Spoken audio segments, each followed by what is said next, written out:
We're working on the maternity ward, and we are right now working on our idea about making it easier for the pregnant woman to get information about her pregnancy. We're a group of 8.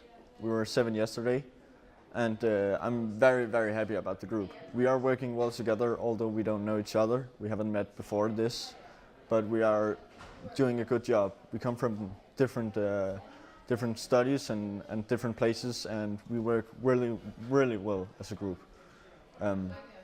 I have high expectations of this project and of the innovation process, because I want to do something about this, and I'm glad that everyone else in my group wants to do something about it with me, instead of just half the group working and half the group being here just for the fun. So I have really high expectations, and I think we will reach our goals for this.